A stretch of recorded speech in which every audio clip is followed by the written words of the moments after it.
bukan pilihan sebenarnya, ada variasi-variasi yang banyak. Oh, gitu ya. Misal di Jogja itu tidak ada pilihan untuk kepala daerah tingkat provinsi. setingkat provinsi. Iya. Itu kan daerah istimewa Yogyakarta yang menjadi kepala daerahnya, gubernur dan wakil gubernurnya adalah sultan dan pakualam yang sedang bertahta. Jadi siapapun.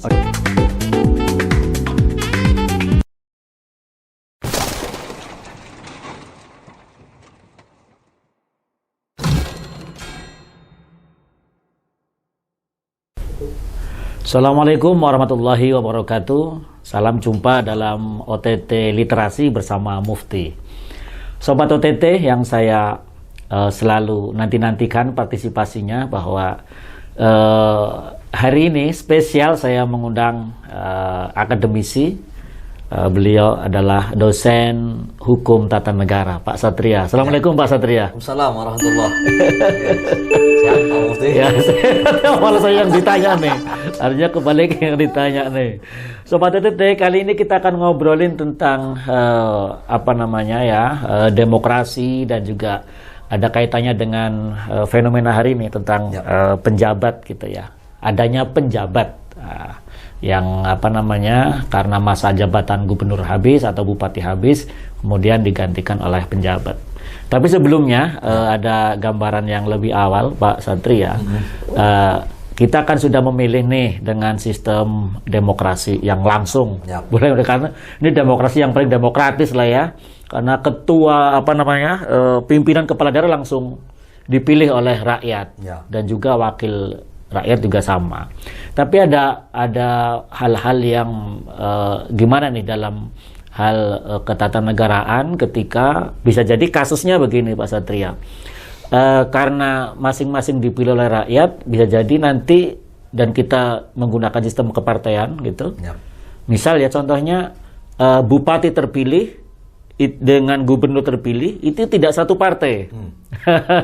Jadi apakah nanti dalam hubungan hubungan entah itu koordinasi ataupun hubungan yang sifatnya kepemerintahan itu terganggu tidak ya, kira-kira gitu. Oke. Jadi kalau kita mau lihat konteks demokrasi dengan kekinian dalam artian demokrasi modern, maka masing-masing negara itu pasti akan berbeda-beda, dan itu kemudian atur di dalam konstitusi masing-masing negara. Kita Indonesia itu kan sudah memilih bentuk demokrasi konstitusional. Jadi demokrasi kita itu dasarnya adalah konstitusi. Kemudian negara hukum, daulat rakyat, republik, dan lain sebagainya. Jadi kalau kita melihat di bab 1 Undang-Undang Dasar 1945 tentang kedaulatan itu, di tiga ayat pertama di dalam pasal 1 itu konteksnya seluruhnya adalah konteks demokrasi. Negara Indonesia adalah negara kesatuan yang berbentuk republik. Ada kata republik di situ.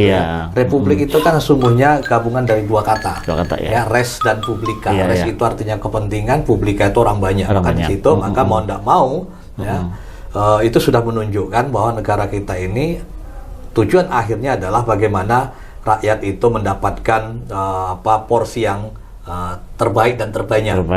Di ayat 2-nya juga mengatakan begitu ya, kedaulatan berada di tangan rakyat dan dilaksanakan kalau dulu sepenuhnya oleh MPR. Kalau sekarang kedaulatan berada di tangan rakyat dan dilaksanakan menurut Undang-Undang Dasar. Maka konteks Undang-Undang Dasar itu adalah konteks konstitusi. Ada daulat rakyat, kemudian konstitusi, dan ditutup dengan ayat 3-nya, negara Indonesia adalah negara hukum. Konsekuensi dari ayat 2 itu, ayat 1 dari pasal 1, negara Indonesia adalah negara kesatuan yang berbentuk republik, konteksnya kesatuan itu muncul nanti di pasal 18. Muncul pasal 18 tentang pemerintahan daerah. Negara Kesatuan Republik Indonesia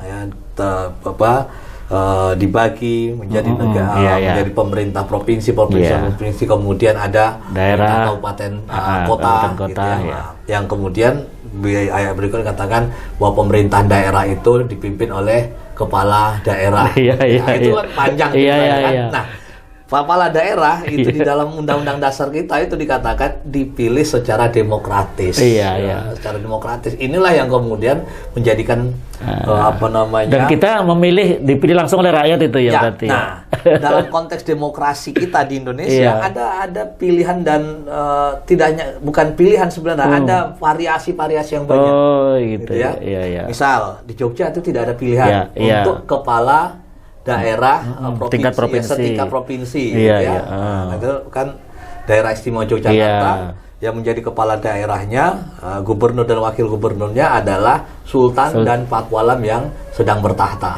Jadi siapapun sultannya, siapapun pakualamnya, dia tetap menjadi gubernur dan wakil gubernur, walaupun tidak kemudian dikontekskan seumur hidup, tetap ada periodiknya. Walaupun nanti akan kalau mohon maaf ya usia beliau panjang gitu ya, misalnya suatu hari nanti gitu suatu hari nanti sultan itu masih berusia 40 tahun gitu ya, atau 30 tahun lah, 30 tahun, maka sampai usia berapa, tetapi dihitung dengan periodik 5 tahun pertama, 5 tahun pertama berikutnya. Terus mungkin ada lagi sistem Jakarta beda lagi, DKI ya, DKI itu adalah provinsi di mana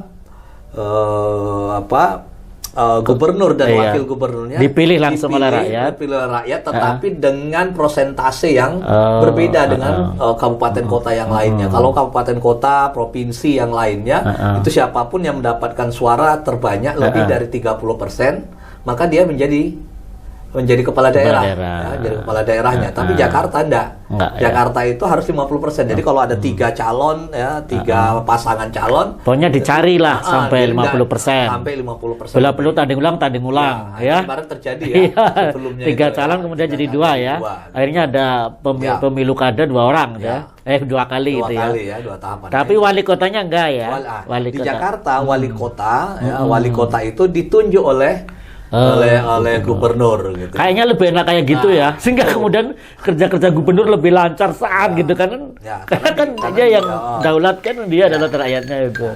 Jadi di Jakarta itu di tingkat kota dan kabupaten administratif itu tidak ada DPRD-nya. Jadi varian itu ada 3 varian ya kalau bisa kita dalam konteks pemilihan kepala daerah ya. Ada 3 varian ya, varian model kayak DIY, DKI dan varian model provinsi yang lainnya gitu kan. Nah, sekarang yang saya tanyakan dari awal tadi, kalau variasinya itu variasi yang provinsi lainnya di luar 2 itu tadi, yang bisa jadi kemudian kepala daerahnya itu tidak separtai antara di kabupaten dengan di provinsi.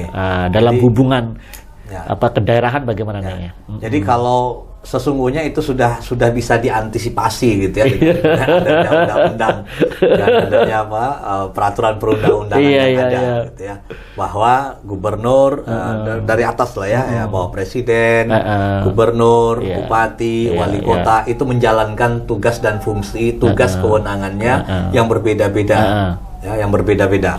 Nah, itu yang kemudian diturunkan dalam bentuk undang-undang. Maka lahirlah undang-undang tentang pemerintahan daerah. Gubernur provinsi tugas dan kewenangannya apa atau urusannya apa, kemudian kabupaten kota itu tugas dan wewenangnya apa itu. Tapi kan mungkin ada kewenangan yang beririsan ya, yang itu kemudian harus dikerjakan sama-sama nih antara bupati dengan provinsi misal kayak gitu tuh. Jadi maka kemudian dalam konteks pemerintahan daerah ada asas-asas yang harus kita perhatikan itu ya, dalam asas otonomi gitu ya, otonomi dan tugas pembantuan. Di situ ada desentralisasi, ada dekonsentrasi, ada tugas pembantuan. Jadi sebenarnya itu jika kita mau lurus gitu ya, yang jadi masalah itu kan kalau tidak lurus itu. Tidak lurus ya.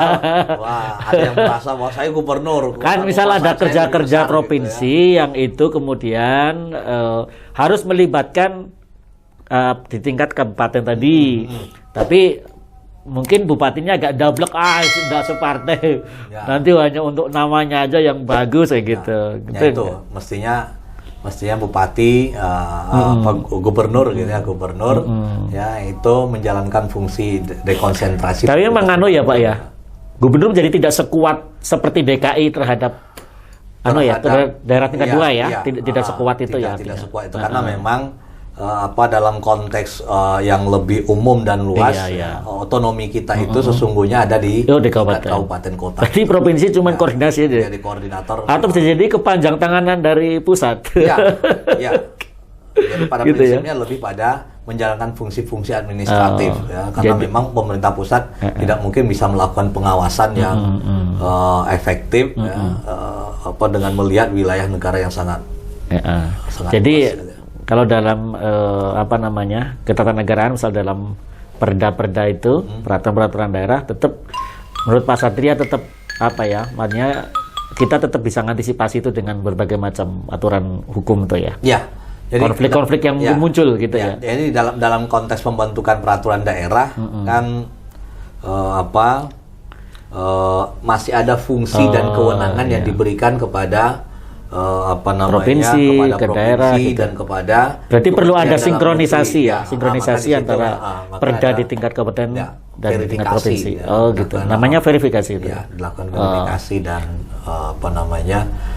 dalam bahasa hukum itu harmonisasi dan sinkronisasi gitu ya. Nah, permasalahan Pak Satria itu karena kita memilih sistem memang pemilihan langsung, belum tentu nih partai dengan perolehan kursi terbanyak itu dia bisa mendudukkan calon dari partainya itu menjadi kepala daerah. Bisa jadi nih ya.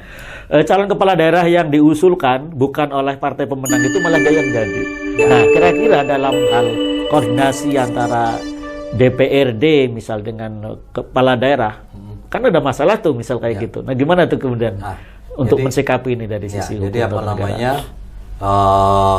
kepala daerah, bupati, wali kota itu kan diusulkan oleh partai politik atau gabungan partai politik. Bisa jadi mungkin ya partai politik pemenang pemilu di tingkat daerah itu kemudian tidak menjadi eksekutif di daerahnya. Nah, hingga apakah memungkinkan terjadi checks and balance? Apa malah kemudian memunculkan konflik yang tinggi gitu? Nah, potensinya bisa jadi bisa terjadi, bisa juga tidak, tergantung dari komunikasi politik yang yang dimiliki dan dilaksanakan oleh kepala daerah itu. Tapi kalau kemudian ada tetap dalam politik itu ada like in dislike ya. Lah pokoknya kalau itu jelek lah programnya, apapun programnya kalau itu jelek ya kayaknya jadi. Karena DPRD itu kan punya kewenangan anggaran toh Pak. Nah, dia kan bisa potong-potong sini kalau dia tidak suka dengan program itu. Nah, makanya itu kan perlu kita melakukan politik keseimbangan itu. Nah, termasuk sebenarnya kenapa seorang kepala daerah itu harus didukung dalam tanda kutip oleh partai yang kuat ya. Salah satu tujuannya kan di situ. Tetapi saya melihat di kabupaten kota kita hampir di seluruh Indonesia itu kan tidak benar-benar ada satu partai yang sangat dominan di situ. Kemudian komunikasi kepala daerah dengan partai pendukungnya itu yang kemudian harus dikuatkan juga sebagai penyeimbang di parlemen daerahnya. Tapi kalau misalkan nih bisa jadi di tengah jalan partai pendukung itu keluar kan bisa jadi kan boleh-boleh aja kan? Ya, partai pendukung keluar dari situ sangat memungkinkan. Misal, tetapi kan saya dicalonkan 3 partai ya. 3 partai itu suara dominan nih di DPRD. Tapi bisa jadi kemudian ada sesuatu hal, kemudian ada satu partai yang kemudian keluar, saya lebih baik di non pemerintah aja deh, gitu. Potensi itu bisa terjadi gitu ya, tetapi tidak mengakibatkan kepala daerahnya kemudian menjadi jatuh dan turun karena konsep kita kan bukan konsep parlementer ya, di mana dukungan kepala daerah harus didukung oleh kepala daerah atau kepala pemerintahan itu kemudian dipilih dan diangkat oleh partai pemenang atau gabungan partai pemenang gitu kan. Kalau partai pemenangnya jatuh, maka muncullah yang kemudian partai yang dominan suaranya terbanyak gitu ya. Dan mungkin tapi tetap ya di beberapa daerah tetap ada gangguan. Artinya gangguan itu dalam hal pelaksanaan program, pembentukan program tetap. Oh iya, sangat mungkin terjadi gitu ya. Jadi ada memang di beberapa daerah itu seperti itu. Jadi ya mungkin karena kue politiknya terbagi dengan baik, kemudian ada yang keluar dari apa namanya. Tapi sebenarnya antara yang di non pemerintah dan pemerintah yaitu sebagai apa namanya sama-sama memberikan kontribusi ya. Satunya kan tadi penyeimbang tadi ya, kontrol dia. Ya. Oke. Nah ini ada lagi nih Pak Satria, pertanyaan yang sering muncul. Ini kan gegernya kan gara-gara ini nih undang-undang pemilu yang kemudian mengamanahkan bahwa pemilu itu dilaksanakan secara serentak. DPR, DPRD, pimpinan kepala daerah juga sama ya serentak ya. Presiden dan wakil presiden juga dengan masa jabatan yang hampir bersamaan gitu. Nah kalau dulu kan enggak ya, di mana kepala daerah yang masa jabatannya habis gitu, jadi disitulah kemudian diadakanlah pemilu kada. Nah sekarang kan enggak nih. Nah problemnya adalah karena akan disamakan sekarang tuh akan disamakan 2024 nih. Nah sedangkan ada pimpinan kepala daerah hasil dari pemilu kada yang kemarin itu yang kemudian masa jabatannya tidak sampai 2024, 2022 habis, 2023 habis. Nah, gimana nih dengan fenomena tadi? Pejabat atau penjabat ya istilahnya ya. Kalau dulu kita kenal istilahnya apa tuh? PJS apa? Ya, pejabat sama ada Pak Satria dengan itu. Oke. Nah, jadi pentingnya keberadaan pejabat di dalam pemerintahan itu sangat-sangat mutlak. Gitu ya, karena tidak mungkin pemerintahan berjalan tanpa ada pejabat. Iya. Gitu ya. Pejabat bukan pen ya. Iya, pejabat. Gitu pejabat. Ya. Amdrager dalam bahasa penjabat atau pejabat? Pejabat. Oh, pejabat. Oke. Ini pejabat dulu ya. Oke. Jadi pejabat itu adalah orang yang menduduki jabatan dalam pemerintahan. Gitu ya. Itu namanya pejabat. Iya. Ya. Jadi bisa pejabatnya itu bernama gubernur, bisa bupati, wali kota, kepala dinas dan lain sebagainya itu. Jadi siapapun yang menjalankan fungsi-fungsi pemerintahan dengan nama-nama yang sangat banyak itu namanya pejabat. Amdrager itu. Nah, tapi bisa jadi gitu ya, jadi pejabat-pejabat itu ya tidak mampu menjalankan tugasnya secara permanen atau tidak mampu menjalankan atau tidak dapat menjalankan tugasnya sementara waktu. Gitu ya. Maka ya muncullah apa yang kita kenal dengan istilah penjabat dan pejabat sementara atau pelaksana tugas. Oh, PLT ya. Biasanya sebutnya PLT. Dalam bahasa yang sering kita dengar itu namanya ad interim. Oh, ad interim. Iya. Jadi kalau caretaker dulu kan juga caretaker itu. Iya, ada istilah gitu kan. Jadi ada menteri gitu ya, kemudian menterinya sakit. Iya, kan? Terus ad interim sopo Iya. Itu kan ad interim. Jadi dalam artian ya pejabat sementara untuk menjalankan pelaksanaan itu gitu ya. Nah itu namanya ad interim atau pelaksana pejabat pelaksana tugas gitu ya. Jadi tapi dalam tugasnya ya Pak Satria ada perbedaan yang cukup signifikan ya antara penjabat dengan misal penjabat bupati itu dengan bupati yang dulu ada perbedaan kewenangan ya. Nah, pada prinsipnya antara penjabat antara penjabat dengan pejabat dengan pejabat itu tidak sungguh-sungguh ada perbedaan yang berarti. Gitu ya. Kalau istilahnya tidak sungguh-sungguh itu gimana itu? Tapi sangat tipis sekali, sangat tipis sekali gitu ya. Hingga kemudian ada memang sedikit gitu ya, ada larangan gitu ya. Misalnya larangannya adalah tidak diperkenankan untuk membuat kebijakan strategis. Itu kan tipis gitu ya.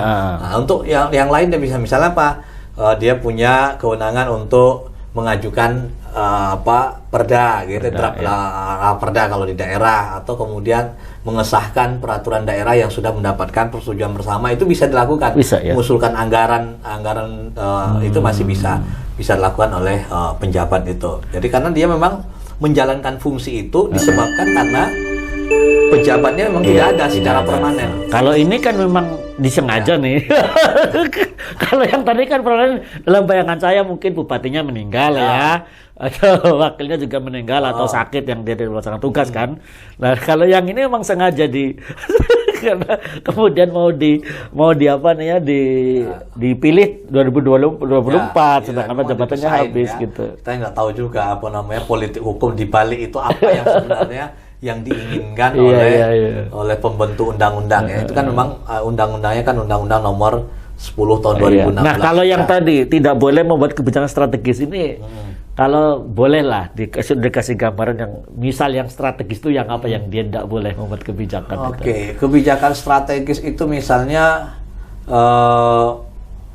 apa dalam konteks membuat program baru bukan program baru tapi misalnya pengusulan kepala sekretaris daerah daerah itu kan sesungguhnya adalah pelaksana teknis administratif yang ada di apa namanya di pemerintahan daerah itu. Iya, tapi kemarin katanya Kemendagri mengeluarkan itu ya. Ini kan muncul Permendagri yang baru itu mau mencabut Permendagri yang lama. Jadi, kekuatannya hampir sama dengan ini ya. Nah, ini yang penjabat itu kan diangkat oleh Mendagri. Oke. Jadi bedanya penjabat dengan pelaksana tugas itu ya.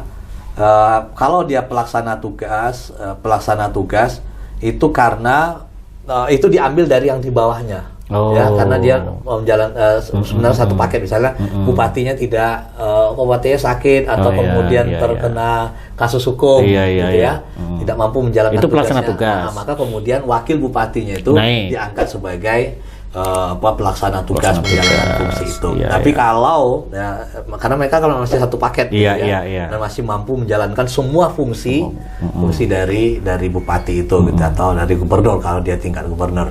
Tapi kalau dia penjabat itu orang yang ditunjuk oleh jabatan yang lebih tinggi dari itu. Jadi kalau bupati ya gubernur itu sungguhnya kan jabatan yang lebih tinggi dari itu kan gubernur gitu ya. Kemudian gubernur itu adalah presiden. Tapi kan presiden tidak memberikan mandat atau pendelegasian kewenangan kepada Menteri Dalam Negeri untuk menjalankan. Tapi itu pun kemudian katanya yang memutuskan presiden juga tuh. Ya, presiden karena itu sesungguhnya kan kewenangan presiden. Nah ini ada lagi nih persoalannya nih. Sobat OTT, nih saya masih bersama dengan Pak Satria, dosen Tata Negara Fakultas Hukum bersama Dahlan. Nah ini Pak Satria, ada masalah yang lagi.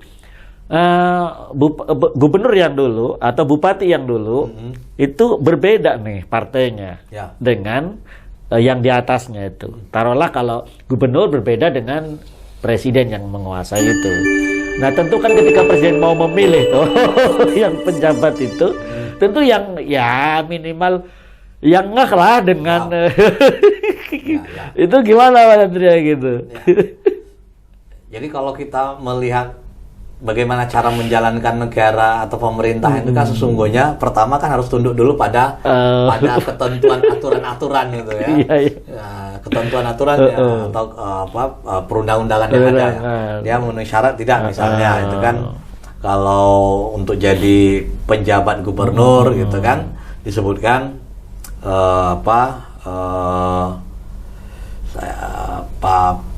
Pratama Madya gitu ya. Jadi jabatannya adalah jabatan Pratama Madya. Dia memenuhi syarat itu enggak gitu. Kalau dia memenuhi syarat, tapi tentu dipilih yang masuk juga yang sesuai lah.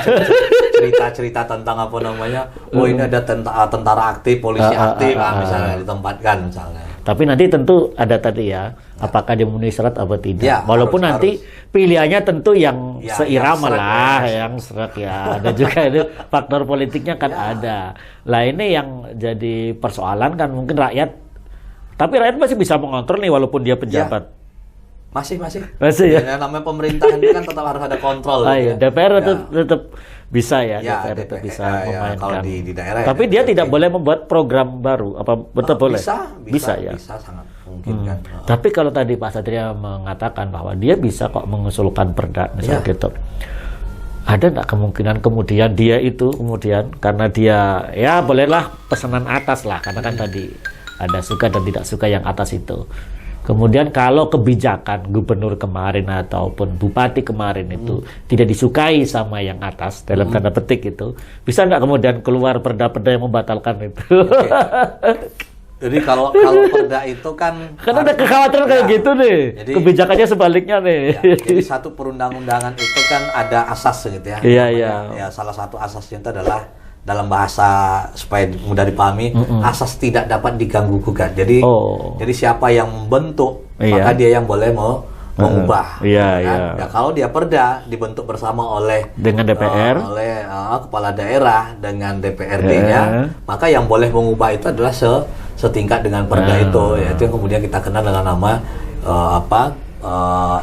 legislative review. Ya. Tapi bisa juga ya, asal misalnya, ada kesepakatan tadi. Ya. Kalau misalnya gubernur membuat peraturan gubernur, dulu kok peraturan gubernur seperti ini, gubernur yang sekarang cabut gitu ya. Ya, nggak masalah karena dia punya kewenangan untuk itu. Saya sama sebelum-sebelumnya. Ya, contoh lah kasus yang lagi misal ada khawatir nih masyarakat Jakarta misalnya dulu kan Gubernur Anies membatalkan reklamasi ya. Bisa atau kemudian bisa yang penjabat ini dengan DPR kemudian entah bagaimana caranya kemudian mencabut itu agar bisa dipakai lagi bisa sangat memungkinkan ya. Nah, tapi kalau misalnya masyarakat tetap tidak setuju ya tetap nanti ada. Jadi kalau misalnya masyarakat tidak setuju atau melihat ada ketidakadilan, ada hal-hal yang sifatnya material dan formal yang dilanggar, ya kan masih memungkinkan akan melakukan perlawanan lah. Satunya kan, melakukan perlawanan lah ya. Ujian peraturan perundang-undangan di bawah undang-undang kan bisa dibawa ke Mahkamah Agung. Iya. Tapi bisa jadi kemudian ya, lah yang namanya ya bernegara itu kan juga ada nuansa politik, ada sentimen politik, misal program-program bupati yang dulu kita downgrade kan lah, kita kita runtuhkan semuanya, bisa jadi kayak gitu penjabat ya. Tapi ada juga ya Pak Satria, berarti menurut Pak Satria dalam proses ketatanegaraan penjabat dalam waktu yang lama tidak sehat ya? Penjabat, ini yang sampai hari ini kan baik itu secara teoritis maupun secara yuridis gitu ya, kita tidak punya regulasi tentang berapa lama gitu ya seseorang itu menduduki jabatan tertentu. Iya. Nggak ada rumusnya masalah. Berarti tapi kan dalam negara nggak ada rumusnya, misalnya tidak ada rumus itu misalnya begini. Kalau masa jabatan seorang gubernur itu adalah 5 tahun misalnya, maksimum adalah 1/5 atau 1/10 dari masa jabatan untuk bisa diangkat sebagai PJ misalnya gitu kan. Ya kalau masalahnya gini, misalnya yang berakhir 2022 kan hampir setengah periode dia penjabat itu yang kemudian sepertinya disiasati, disiasati oleh pemerintah. Setelah saya membaca juga, tidak ada satupun yang penjabat itu yang masa jabatannya sampai 2,5 tahun. Dan dibuat ada 1 tahun, gitu ya. Mungkin besok 1 tahun lagi. Apakah dengan orang yang sama atau kemudian orang berbeda, kita tidak tahu. Memang benar bahwa misalnya ini DKI gitu ya, DKI gubernur yang sebelumnya Anies kemarin, Anies gitu ya, saya sebut namanya misalnya gitu ya, Gubernur Anies berakhir gitu di Oktober gitu ya, dan 2022 diangkatlah PJ-nya Pak Heru ya. Kemudian ini kan proses atau tahapan pilpres kan masih sampai 2024. Tetapi keputusan tentang pengangkatan PJ DKI itu, gubernur DKI itu tidak sampai 2024, tapi untuk 1 tahun. Oh gitu ya? Iya. Oh, nanti ditinjau ulang gitu, atau lanjut apa tidak ya? Tapi tetap kurang sehat ya. Negara kita masa rakyat dipimpin karena kita sudah mengatakan kedaulatan di tangan rakyat tadi, demokrasinya secara langsung, kepala daerah. Masa rakyat dibiarkan memimpin yang tidak dipilih oleh rakyat dalam rentang waktu yang lama. Karena normalnya pejabat itu misal setengah tahun lah. Ya, rata-rata memang segitu. 6 bulan ya. 6 bulan. Sehingga sebenarnya tugasnya melanjutkan kemarin ya. Tapi kalau melanjutkan juga sudah habis ya, 5 tahun kan dia berarti programnya sudah habis toh. Iya. Berarti dia sebenarnya punya kewenangan melanjutkan rutinitas ya. Iya. Melaksanakan itu. agar pelayanan masyarakat tetap bisa berlangsung ya. Ya, pemerintahan kan tidak boleh berhenti hanya karena tidak ada pejabat yang pejabatnya, artinya pejabat tetap gitu ya, yang definitif. Iya. Yang dipilih terakhir nih Pak Satria. Gitu ya. Tapi menurut Pak Satria ya, pemilu secara langsung nih ada masalah juga ya. Dengan serentak ya, saya nyoblos berapa lembar kartu nanti dalam satu coblosan. Jadi konsep apapun yang selagi dia konsep manusia, saya rasa masih relatif gitu ya. Di Amerika pun orang tidak selesai juga gitu kan. Ya. Enggak, kalau Pak Satria pilih yang serentak ini atau yang ya alamiah aja lah, gitu. Kalau saya disuruh milih ya cari yang paling simpel, sederhana, mudah, murah dan meriah gitu. Jadi kalau ya kita cara menghitungnya misalnya ini kan kalau paling tidak nanti di tahun 2024 itu kita akan memilih misalnya DPRD daerah dari atas dulu misalnya presiden, itu kan DPR, DPD, DPRD provinsi, DPRD kabupaten atau kota ya. Kalau kita tinggal di kota berarti masih tinggal kan 5 ya, samaan. Terus gitu, bupatinya, gubernurnya. Ya, misalnya kita di Jogja, ya gubernur nggak usah lah dipilih. Gitu. Saya nggak tahu lipatannya seperti apa gitu kan. Belum lagi itu baru lipatannya kan. Lipatan 5 atau lipatan 6 gitu kan. Belum lagi misalnya anggota DPD-nya ada berapa orang. Saya nggak tahu itu kecilnya berapa gitu kan. Tapi ada Pak Satria nih, gara-gara pemilu secara serentak ini ada loh Pak Satria sekitar 200-an hampir lebih tuh kepala daerah yang kemudian sebagai penjabat itu. Ya lebih 220 sekian. Iya, berarti kan ya berarti kata diuntungkan lah partai kalau secara politik ya, penguasa lah ya, karena nanti dia bisa menunjuk kepala daerah yang seirama, tentu sebagai investasi. Itu resiko Pak Satria. Resiko. Ya mudah-mudahan ke depannya ya pemerintah dan DPR-nya lebih bijak gitu ya. Ya. Tapi yang paling terakhir nih. Kalau di DPR lain sebenarnya istilah oposisi tidak dikenal dalam negara kita. Atau ada istilah lain lah untuk. Jadi kalau istilah oposisi dalam konteks pemerintahan presidensil, kita tidak mengenal itu, gitu ya. Terus yang walaupun prakteknya ada gitu. Terus yang di luar pemerintah disebutnya apa? Jadi ada partai berkuasa, partai tidak berkuasa. Partai pemerintah, partai non pemerintah gitu ya. Tidak mau. Jadi mau menyebut oposisi itu malu-malu gitu ya. Walaupun fungsinya sama. Ya, fungsinya sama ya. Kalau beda misalnya dalam konteks pemerintahannya pemerintahan parlementer gitu ya. Jadi mereka sudah bahkan menarik dukungan, menjatuhkan pemerintahan. Kalau ini kan tidak bisa ya. Cuman mungkin daya kontrolnya yang dengan pemerintah harus lebih gigih lagi ya. Ya itu walaupun misalnya dalam konteks Amerika, walaupun dia bukan parlementer gitu ya, tetap republik presidensil gitu. Tetapi kan partai dominan dan mayoritasnya itu kan relatif berimbang antara Demokrat dengan Republik, hingga kemudian ya tampak juga istilah oposannya di situ gitu kan. Iya. Oke, Sobat OTT semuanya, itu perbincangan saya OTT Literasi bersama akademisi dari Fakultas Hukum UAD dan Negara Pak Satria. Terima kasih Pak Satria. Sama-sama Pak Murti. Terima kasih juga untuk seluruh sponsor, dan jangan lupa like, subscribe, share ya di program OTT kita. Saya tutup. Assalamualaikum warahmatullahi wabarakatuh. Waalaikumsalam warahmatullahi wabarakatuh.